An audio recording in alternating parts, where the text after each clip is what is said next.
आपका मकसद वोटर को साफ करने का, आपका मकसद वोट चोरी का है। प्रधानमंत्री जी की कौन सी लोकप्रियता है कि ईवीएम से चुनाव कराएंगे तो लोकप्रियता कायम रहेगी, बैलेट से चुनाव कराएंगे तो लोकप्रियता खत्म हो जाएगी।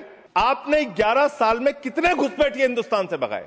हम लोगों का पैसा मत बर्बाद करो अपनी सनक के चक्कर में। क्या आप जानना चाहते हैं? आप आपस में बहस कराइए, सदन को खड़ा कीजिए। एसआईआर के जरिए आप मतदाता सूची को साफ करना चाहते हैं या वोटर को ही साफ करना चाहते हैं? आपका मकसद वोटर को साफ करने का है, आपका मकसद वोट चोरी का है, आपका मकसद मतदाताओं की सूची को सही करने का नहीं है। एसआईआर आप क्यों करा रहे हैं, ये कारण आपको देश को बताना पड़ेगा, ये कारण आपको देश के सामने रखना पड़ेगा। ऐसे नहीं कि हम तुगलक हो गए हैं, हमारे दिमाग में सनक आ गई है, हम पूरे देश में एसआईआर कराएंगे। चुनाव की गड़बड़ियों के बारे में अगर सदन को आपको नहीं बताऊंगा सर, तो उसका रिफॉर्म्स कैसे होगा?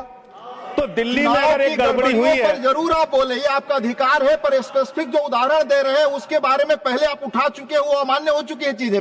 प्रधानमंत्री जी का आप बहुत गुणगान करते हैं, आप कहते हैं प्रधानमंत्री जी बहुत लोकप्रिय हैं, प्रधानमंत्री जी की लोकप्रियता चमक रही है, वो महामानव हैं, विश्व गुरु हैं। तो ये कौन सी लोकप्रियता है प्रधानमंत्री जी की कि भाई प्रधानमंत्री जी की कौन सी लोकप्रियता है कि ईवीएम से चुनाव कराएंगे तो लोकप्रियता कायम रहेगी, बैलेट से चुनाव कराएंगे तो लोकप्रियता खत्म हो जाएगी? अरे भैया, दोनों में अगर लोकप्रियता कायम है तो बैलेट से चुनाव करा लो। आपने 11 साल में कितने घुसपैठिए हिंदुस्तान से भगाए, इसके बारे में आंकड़ा दीजिए सदन को आप जानकारी दीजिए।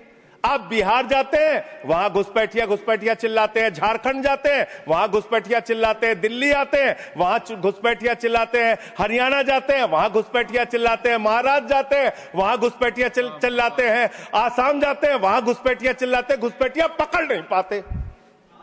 यह कौन सा घुसपैठिया है? जहां पर चुनाव होगा वहां आपको घुसपैठिया मिल जाते हैं, आप पूरा चुनाव उसके ऊपर करते हैं। कितने घुसपैठिया बिहार में मिले, इसको बताइए, देश को, इस सदन में बताइए।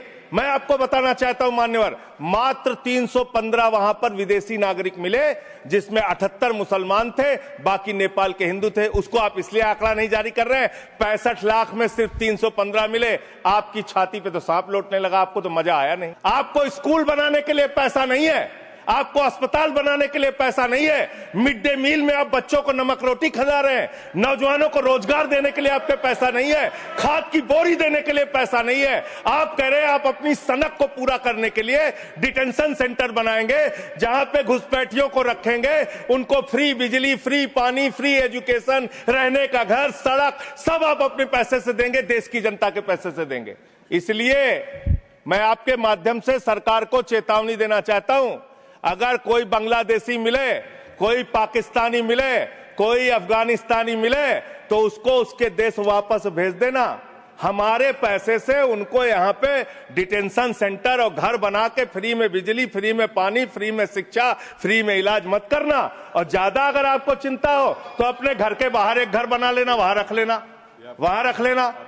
अपने घर में रख लेना। हम लोगों का पैसा मत बर्बाद करो अपनी सनक के चक्कर में। क्या आप जानना चाहते हैं? आप आपस में बहस कराइए, सर उनको खड़ा कीजिए, सर उनको खड़ा कीजिए, बहस कराइए। आप बोले कोई चीज जानते? हमारी मीटिंग हुई सर, हमारी पार्टी के प्रतिनिधि गए, वहां कहा गया 18% वोट काटे जाएंगे। क्या इस सदन की चिंता नहीं होनी चाहिए?